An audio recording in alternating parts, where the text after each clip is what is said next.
tonight, just for the few minutes we're going to be here, let's see if we can get some directions for life that create love.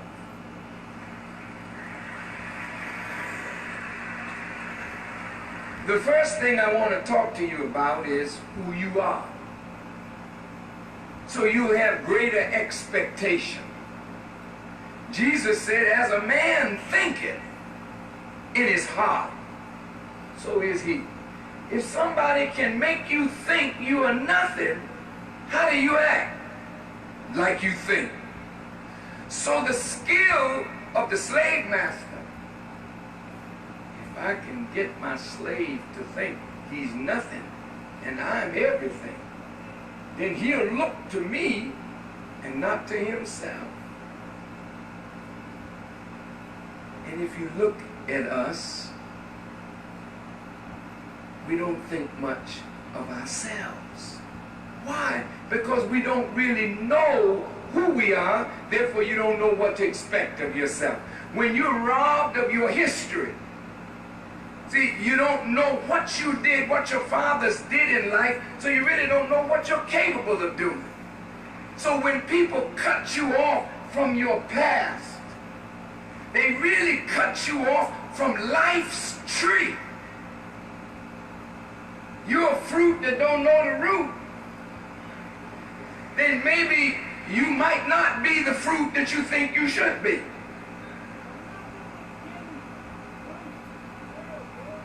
So let's see who we are. Now, the Bible and the Quran, both books, talk about Adam as the father of all human beings. Bible says Adam, Quran says Adam. Well, let's start with him. It says that's where it all begins. And God said, let us make man in our image and after our likeness. Stop right there. That's a powerful statement.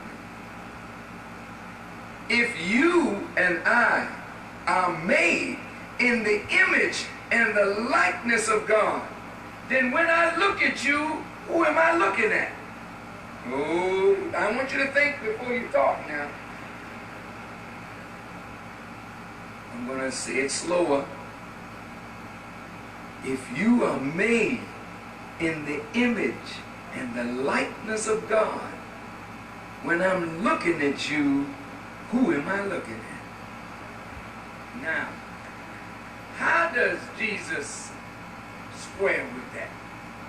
Would Jesus say, Farrakhan, don't mislead these people any further. You know doggone well you ain't looking at God when you look at them. Jesus wouldn't say that. Jesus said, how can you love God whom you have never seen? Oh, it's in the scripture. And hate your brother whom you see every day. Now check this out.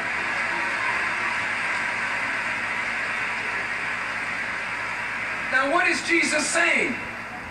He's saying that the same thing that you love in God is sitting right up in your brother, for your brother and you were made in the image and the likeness of God. You can't see it now because we're all acting the fool. But that's not who you are. That's what circumstances have made of you under wrong guidance. But if you were rightly guided, you would manifest God so that when I see you, I would see God. Now let's look at this. Where's your proof of that, Farrakhan?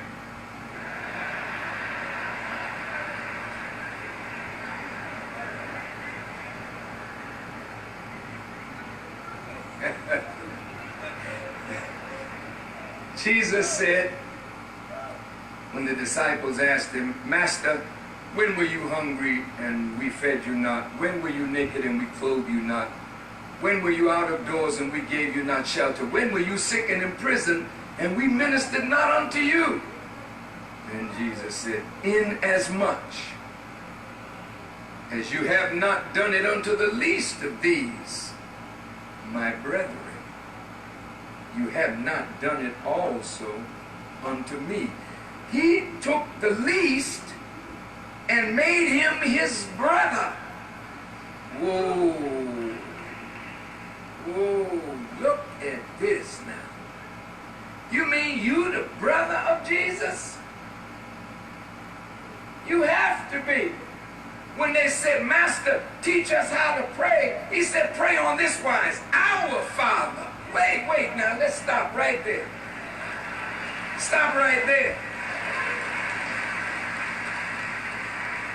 He's telling you, my Father is your Father. You are not the children of a lesser God. The same Father that fathered my life, fathered your life. So how in the world can you not have respect for yourself when you are the brother of Jesus?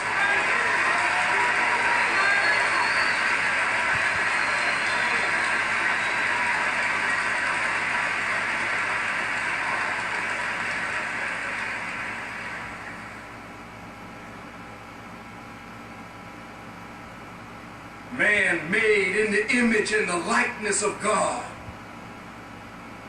David the psalmist said, ye are all God's children of the Most High God. Well now,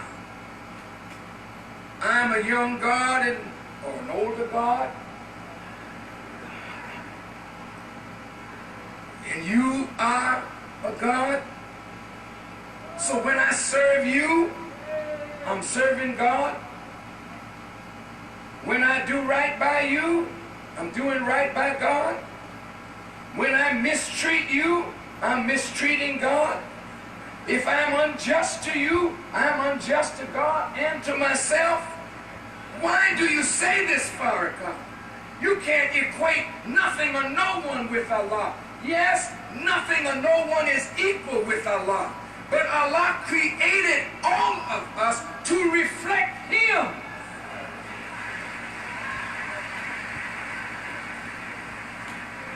Otherwise, how can you wear Allah's name? What justifies you to be Muhammad, Hassan, Hussein, Kareem? These are the names of God. Well, why should you wear a name of God if you can't reflect that attribute in your life? God don't make you to reflect less. Man and woman is above everything in creation. You are greater than the sun, greater than the moon, greater than the stars. They live longer, but they can't think.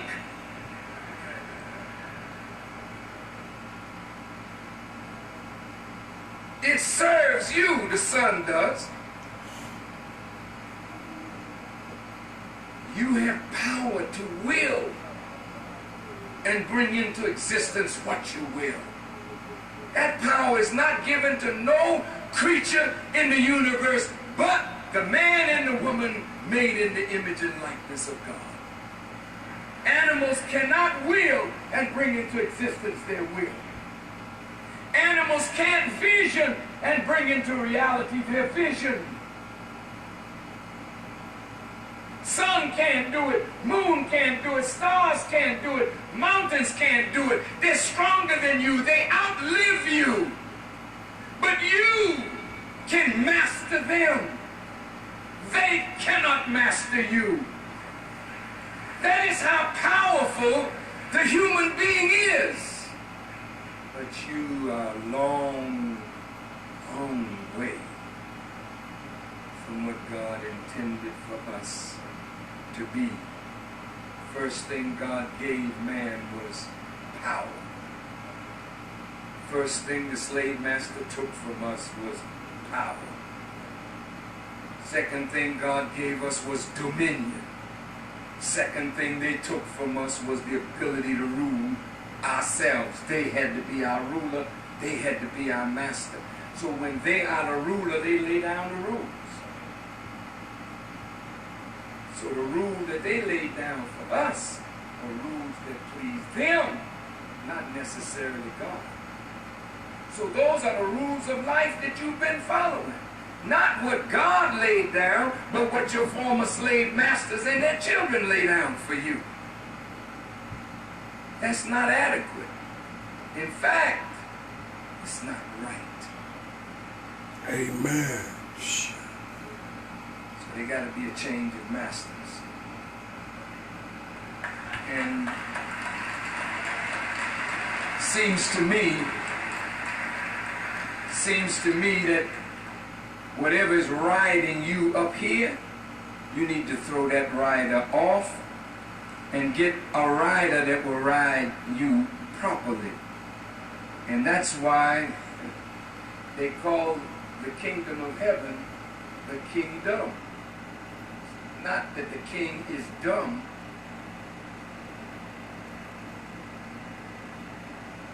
But the D-O-M part of it represents the dome. The king is in the dome. The dome is here. If the king in your dome is God, then you govern your body and everything around you by the rules and laws of the king that's sitting on the throne in your dome. But if your slave master is sitting up in your dome as the king in your house, no wonder you acting like such a fool. He's miseducating you. You just got the wrong stuff up here. So we got to overthrow this government and replace it with good government. This is why Jesus said, I am the good shepherd. And if the good shepherd is the king in your house, then you don't need a leader. You got one. See, most of you are looking for some leader to lead you. Like the police. Well, I mean, people say, Farrakhan, you're the leader, you know, well, that's fine. I appreciate that. But let me tell you something. I'm not going to allow you to put everything on me. Like you can't think.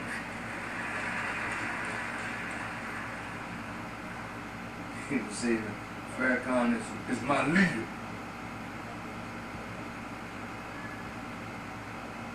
Okay, I mean, you can't do any better, and it's all right. I'll do the best I can. I'll do the best I can. But real leadership never makes people dependent on them. Real leadership forces the people to grow so that they don't have to depend on nobody but themselves and God. Amen. Every leader dies. Every prophet dies. Death comes to all men. Only God is eternal. So why would anybody want to be your leader and they can't lead you forever? But God leads forever. God leads and guides forever. So the best leaders are they who take you to God and leave you there.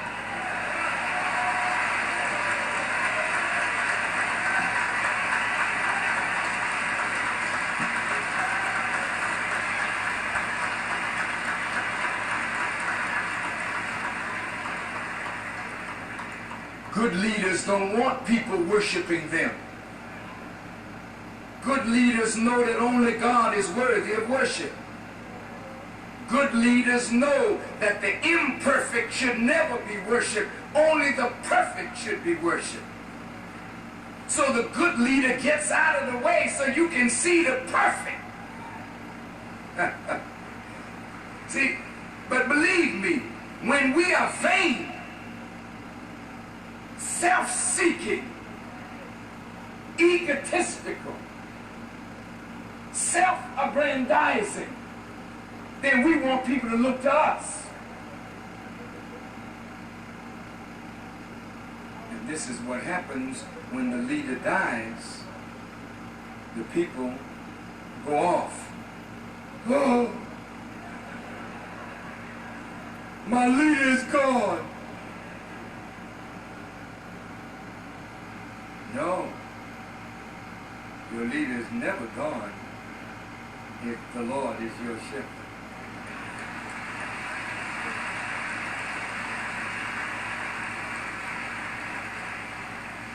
Now let's look at this from the Quran, because the Quran, and every one of you should try to get a Quran. I have many Bibles, I have many Qurans. I read both. Some of my Muslim brothers will say, well, Brother Farrakhan, you don't need to read the Bible, just stick to the Quran. And I say, yeah, brother, but you don't have my assignment. You know,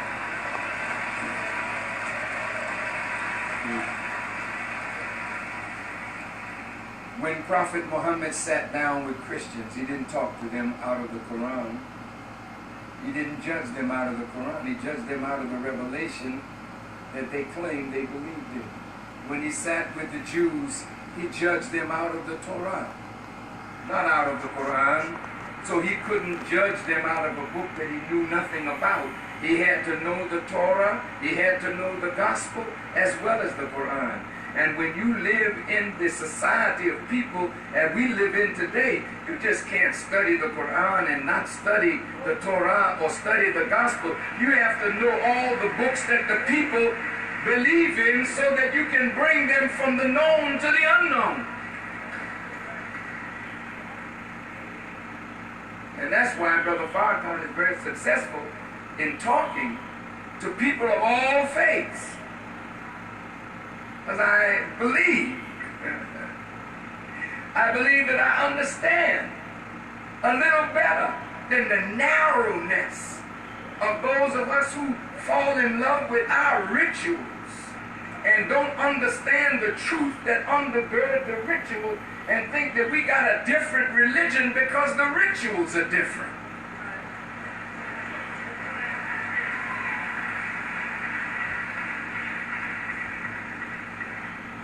So I want to look at this, who you are from the Quran, because when I get finished tonight, which won't be long from now, I want you to see your ability to overcome anything that is in your path.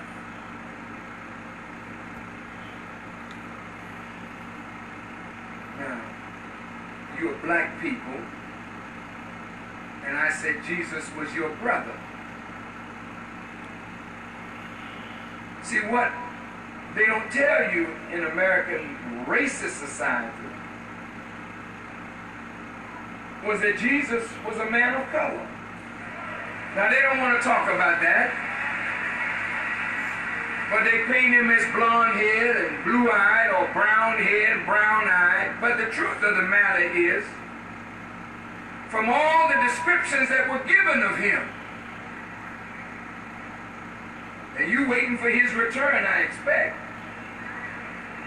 How you gonna recognize him? A dude come down with blonde hair and blue eyes, long dress, say, I'm he.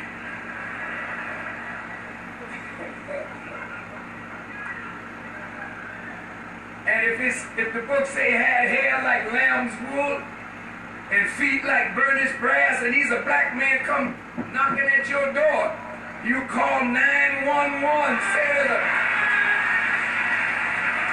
there's a Negro at my door. Talking about he's Jesus. Get the police immediately. He came unto his own, but his own received him not. Because they weren't looking for him, they were looking for a Caucasian.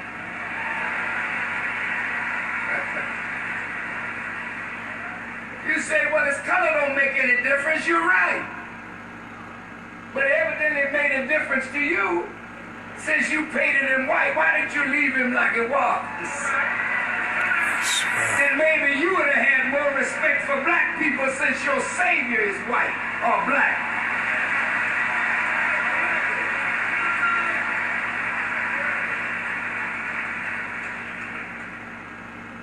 See, I couldn't beat Rudy Gambit, up if I knew he was the brother of Jesus. I said, whoa, wait a minute, talk to me.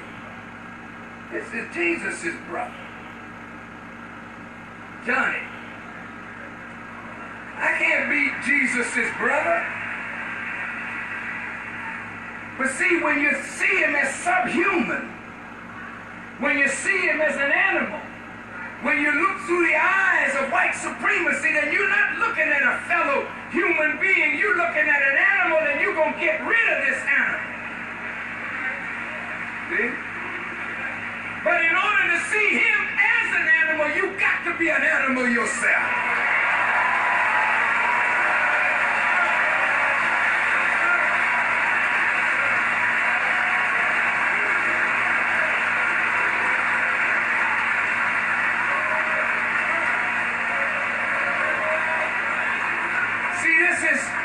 This is why today America needs a doctor, because America is sick as hell and the people in America are sick.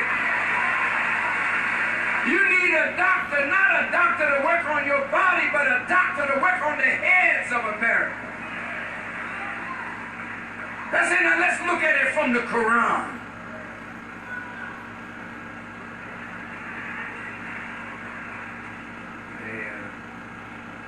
The Quran says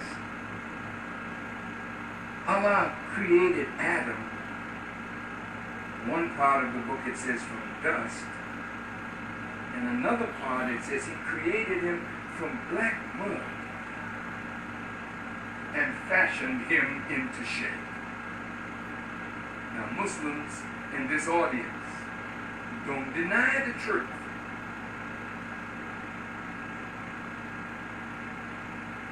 He's the father of all human beings. Well, if he's created of black mud, he can't be white. No, I'm not racist. I hate racism. I hate it. I hate that any man would think he's better because of some color of his skin or the lack of it. That is sickness. But what I'm dealing with is not racism, but what I'm dealing with is the end of racism. Now look at this. If the father of all human beings is black, now that's something.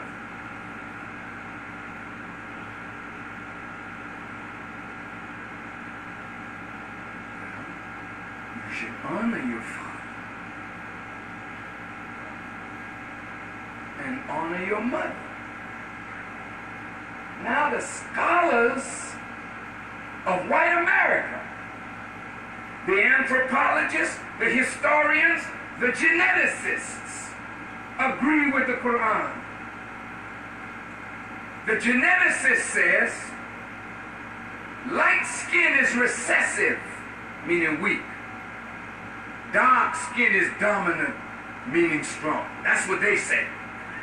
They say light eyes are recessive, dark eyes are dominant. You can get the recessive from the dominant, but you cannot get the dominant from the recessive. So what are they saying? Facts. They're saying that light-skinned people, you can have babies, but you can't produce that black one. The lighter you are, the less black is in there. So two white people can't produce yellow, much less brown or black. But the black man, oh,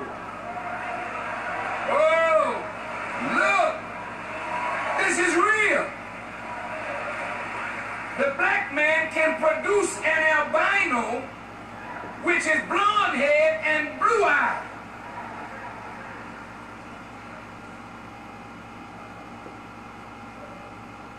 So, who is the original man?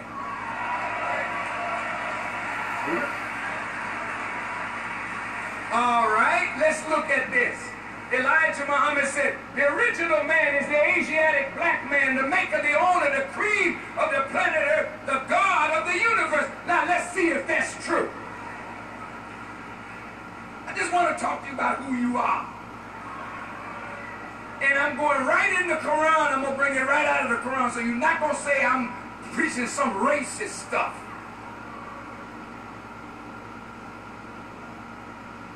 Because I hate racist stuff. I do. But I love truth. Now let's look at this.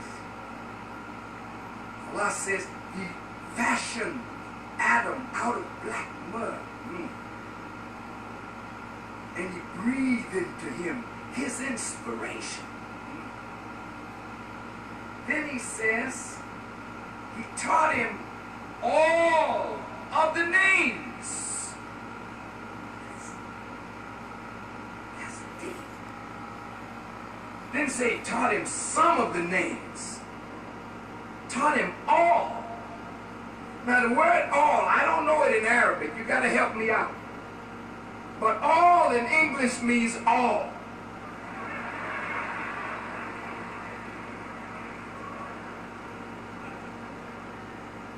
Now, look at this.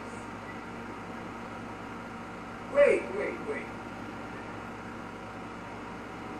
Look at this. The Quran teaches if all of the trees were as pens, and all of the seas with 7 seas added to them were as ink, you could never exhaust the words of Allah.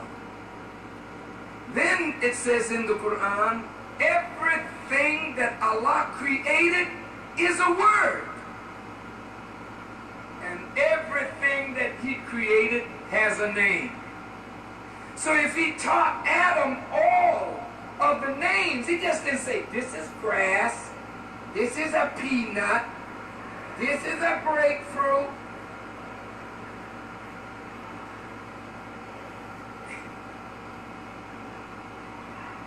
He taught him the nature, the function, and the law out of which all things were created. Why would you teach Adam that, God? Because you're going to make him a master of everything that you created, and that's why you call man Khalifa. Khalifa means vicegerent, one that stands in the place of another. He is a man standing in the place of God. And he's a black man. He's the original man. He's God of the universe by Allah's permission. Let's not get too excited. That is your potential. If that was in your father, that's in you. If your father had the potential to master all of the universe, how are you less than your father except that you don't have the directions of how to live like your father was instructed to live? Now look at this. God said to the angels, bow down to this man that I created. And all the angels submitted except Iblis. Iblis, God asked him this question, what hindered you that you did not bow down when I commanded you? Iblis's answer, I'm better than he is. For I am made of fire, while he is made of dust or black mud. See, now when you start arrogating to yourself that you are better than somebody else and negating because of your thinking God's instruction. Now look at what happened. Iblis was told that it is not for you to behave proudly therein. So get out of it, driven away. Look, Satan is one remote or removed from the face of God. He is a powerful being asked to bow down, and he gives God the weak argument. I'm better, that's why I didn't bow down. You had no right to ask me to bow down to something less than I am. See, and the reason white folk may lose their lives today, come on, because if God send you a black man to save your raggedy backside, look,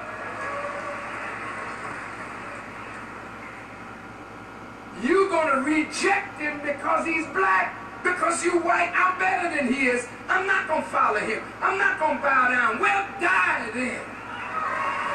Because that is how God is going to save you. He will